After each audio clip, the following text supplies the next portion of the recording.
Good morning mga kalingap. Ang topic ko muna sa ngayon ay ang mga balitang nagaganap sa ating bansa para maging aware din tayo sa mga nangyayari. At ito nga ang mga ebidensya laban kila Jinggoy Estrada, Joel Villanueva, at Cheese Escudero ay matibay ayon kay Ping Lacson. Hindi naman siguro nakakatawa hitsura ko, no, hahaha. Pagpasensyahan nyo muna, ganito ako magsalita, sobrang stress sa work kaya nagkaganito ako, hahaha. Panuorin natin. Sa interview kay Senador Ping Lacson, mga kabunyog, in-interview siya ng DZMM. Sinabi mismo ni Ping Lacson na may mga dagdag pa lang mga ebidensya. May matindi pa lang mga dagdag na ebidensya kila Jinggoy Estrada, Joel Villanueva at Cheese Escudero. At ito pala ay mga ebidensya galing sa AMLAC, Anti-Money Laundering Council. Ay, mabigat nga ito. Mabigat nga ito. Ayon kay Senador Ping Lacson, sa interview sa kanya ng DCMM, hindi ko lang ma-play yung DCMM interview kasi baka maano ako, ma-copyright. Maribel Bismonte, kumusta po kayo dyan sa Uman? O ngayon, sabi ni Senador Ping Lacson, nag-meeting daw sila ng ICI. Nag-meeting sila ng ICI. Ngayon, pagkatapos ng meeting ng ICI, sa meeting daw na yon, pinakita sa kanila ng ICI yung mga dagdag na ebidensya. Sinabi daw ng ICI na may mga dagdag na ebidensya. Mga mga proof galing sa mga ebidensya galing sa AMLAC, Anti-Money Laundering Council. Ito yung tinatawag ni Boying Rimulya. Sinabi na rin ito ni Ombudsman Boying Rimulya na mayroong money trail kay Cheese Escudero. Pero ayon kay Lacson, hindi lang pala si Cheese Escudero, pati si Joel Villanueva saka si Jinggoy Estrada mayroong money trail galing sa AMLAC. Kaya ayon nga doon sa interview na pinanood ko, kaya pala nag-recommend na ang ICI na kasuhan na itong si Joel Villanueva, kasuhan na ng ombudsman saka si Jinggoy, kasi hindi lamang yung testimonya nila Bryce Hernandez Hindi lamang yung testimonya nila Henry Alcantara. Hindi lang yung kay Yusek Bernardo, hindi lang yun. Mayroong mga documentary evidence at yan yung mga ebidensya galing sa AMLAC. Kaya kumbaga ganun pala yung kwininto yun ni Ping Lacson sa interview sa kanya. Kaya pala galit si Marcoleta kay Lacson, yung, di ba? Naalala nyo yung naging topic ko ito, sabi ni Marcoleta, hindi ko maintindihan. Bakit nakipag-meeting si Soto at saka si Lacson, si Senate President Soto at si Senador Ping Lacson sa ICI? Pagkatapos, hindi namin alam kung anong pinag-usapan nila. Yun, medyo naalala nyo yon na mainit ang dugo ni Marcoleta. Ano daw bang arrangement nila Ping Lacson at Tito Soto sa ICI? Yan pala. Marami palang mga bagay na sinishare ang ICI sa Senate Blue Ribbon kay Ping Lacson. Matitindi pala, Matindi. Kaya grabe na pala ang ebidensya. Kaya yung sinasabi ng abogado ni Saldico, ano daw bang ebidensya? Ay, mga kabunyog, hindi naman kasi tinatanggap ng kampo ni Saldico yung siniserve na mga sumpina. Kaya hindi talaga nila malalaman anong mga ebidensya. Pero ito. Ini-screenshot ko yung title ng topic ng mga kabunyog. Ipakita ko sa inyo. Ayan, ito. Ayan.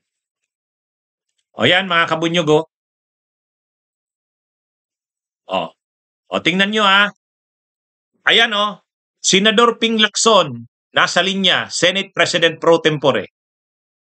Tingnan nyo sa baba, yung maliit na caption na black.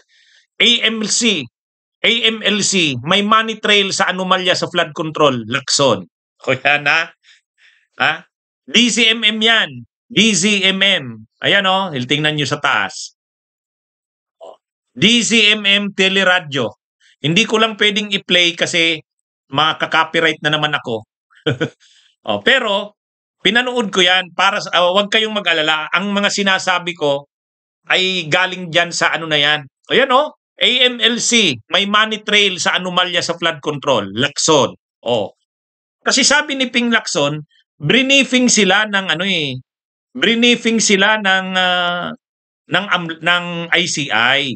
Yung ICI daw ang nagsabi sa kanila, sila kasama niya si Senate President Soto, sinabi sa kanila na mayroong mga documentary evidence na prinobide ng AMLAC.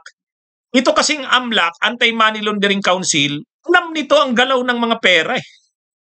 Alam nito ang galaw ng mga pera. Ang tawag nga dyan, money trail. Oh, money trail.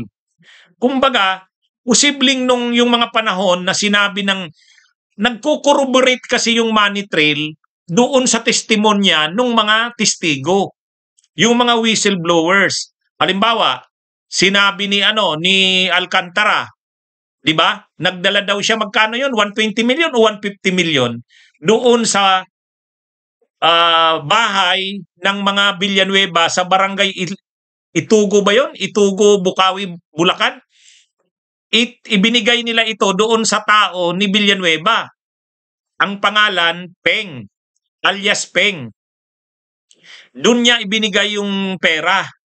So ngayon, ibig sabihin, posible yan na pagkabigay ng pera, baka nag-deposit ng ganong araw si Joel Villanueva, siguro dineposit yung 50 million. Sumunod na naman na linggo, 50 million. Pwedeng ganun yan. So ibig sabihin, yan yung sinasabing money trail. Yan yung sinasabing money trail. Kaya, kumbaga, ang AMLAC kasi napaka-powerful niyan. Alam nyo mga kabunyog ang AMLAC, Anti-Money Laundering Council? Matindi ang power niyan. Binigyan niya ng batas, ng kapangyarihan na tingnan ang mga accounts. Yung mga tinatawag doon, ano bang transactions yun? Suspicious transactions. Yung mga suspicious transactions, pwedeng igulot. O, salamat Felix ha. Yung mga suspicious transactions ng mga tao, politiko, negosyante, lahat. Pag may nakitang suspicious transactions ang AMLAC, pwede nilang orderan ang bangko na bigyan sila ng record ng mga nasabing transactions. Ganyan ka makapangyarihan ang Anti-Money Laundering Council. Kasi ang iniiwasan na ang Anti-Money Laundering Council kasi, at binigyan niya ng kapangyarihan kasi nga yung mga pera na galing sa masama. Ang ibig sabihin kasi ng laundry, 'di ba, linalabahan? Linalabahan. Kaya yung mga perang galing sa wetting, yung mga perang galing sa drugs, yung mga perang galing sa galing sa kidnap or ransom, yung mga perang galing sa korupsyon. Mga maruruming pera yan. So ang ginagawa ng mga hinuhugasan yan, kumbaga linolaundry. Kaya binuo yung Anti-Money Laundering Council para i-trace yung mga yan. Nililinis, tama si Arnold Cañada. Salamat, tama. Nililinis, linolounder. So ngayon, kaya yan, kapag may nakikitang suspicious transaction, maa-alarm ka agad ang AMLAC niyan. O ngayon, dahil dito sa mga transactions ng mga flood control na to, tinitingnan na ngayon ng AMLAC yung mga panahon. Halimbawa, pag sabi ni Alcantara na sa ganitong buwan, ganitong taon, nagdala ako ng pera kay alias Peng, tao ni Joel Villanueva, doon sa barangay, Barangay Itugo. Igulot. Salamat Felix ha. Tapos makikita mo ngayon sa mga accounts ni Joel Villanueva, may pumasok na pera. Ibig sabihin, siguro portion nun diniposit. Iyan yung sinasabing money trail. Ngayon, ang ayon kay Ping Lacson, may hawak na mga dokumento ang ICI. Sila kasi sa Blue Ribbon naputol eh. Naputol yung investigasyon eh. 'Di ba? Kasi nga nag-resign si Ping Lacson. Pero yung ICI, may mga investigasyon ang ginawa at saka humingi na ang ICI ng mga record sa AMLAC. So mayroon na ngayong mga dokumentong hawak ang AMLAC. Kaya yun yung sinasabi ni Ping Lacson na ito na. Ipakita ko uli. Tingnan nyo sa baba. Yung title sa baba, ABS-CBN News, tingnan nyo sa taas. AMLC may money trail sa anomalya sa flood control. Lacson. Ang tinutukoy dyan, binanggit mismo ni Ping Lacson sa interview na yan, tungkol yan kay Joel Villanueva, tungkol yan kay Jinggoy, at kay Chis Escudero. Yan mga kabunyog, mga kababayan. So matibay na, kumbaga ang nangyayari dito, mga kabunyog, nagtutugma eh. Nagtutugma yung mga testimonya ng mga whistleblowers nila Bryce Hernandez, nila Henry Alcantara, sa ni Bernardo. Yung mga testimonya nila, saka yung si Mendoza, JP Mendoza, yung mga testimonya nila tungkol sa mga pera na dinala nila, nagtutugma doon sa records ng AMLAC, doon sa mga dokumentong hawak ng AMLAC, ng Anti-Money Laundering Council. Kaya ngayon, sa madaling sabi, ang mga ebidensya ngayon laban kila Jinggoy, kila Joel, hindi na lang yung testimonya ng mga whistleblowers. Kino-corroborate ito, nagtutugma ito doon sa mga records ng Anti-Money Laundering Council. At mayroong hawak no ng ICI. Tinurn over na yan sa ombudsman para i-file na ng ombudsman ang kaso. Kaya yung pagsabi ng ICI na pwede nang kasuhan si Jinggoy, pwede nang kasuhan si Joel Villanueva dahil may mga ebidensya silang hawak. Hindi nga lang sa atin sinasabi. Pero yan, sinabi na ni Lacson eh. Sinabi na ni Lacson. Kaya, mga kabunyog, mga kababayan, ano ito? Ako hindi ako nang-iintriga, kaya nga in-screenshot ko. Kung pwede lang sanang i-play ko. Hayaan nyo, papagawan ko ng paraan sa mga staff ko, i-download yung interview na yon, ilalagay na naman natin sa source. Napapansin nyo dito sa Insurrecto, saka sa Attorney Ricky Tumutorgo, sa aking mga Facebook pages, sa aking YouTube channels, mayroon tayong segment na ang tinatawag source. Kapag sinabi mong source, ibig sabihin, yung mga video na tinutukoy ko, yung mga interviews, hindi ko naman piniplay ngayon, ipi-play yun. So, ito mga kabunyog, magandang development ito. Kaya, ito?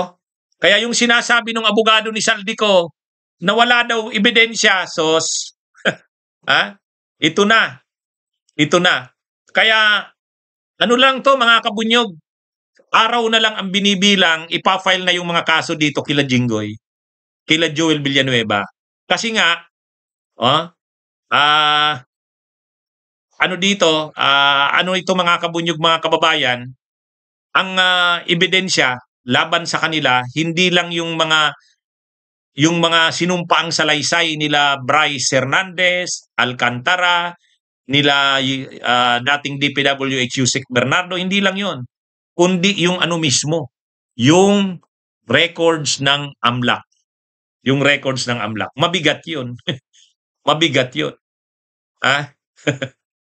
Kaya ito, salamat na lang at kaya yung sinasabi ni Joel Villanueva na walang ebidensya nila Jinggoy, sabi ni Ping Lacson, mayroon. Mayroon. Habang pinapanood ko yung interview, sabi ko, pag nakarating na naman ito kila Marcoleta sa kila Joel Villanueva at Jinggoy at magagalit na naman kay Lacson. Magagalit na naman kay Lacson.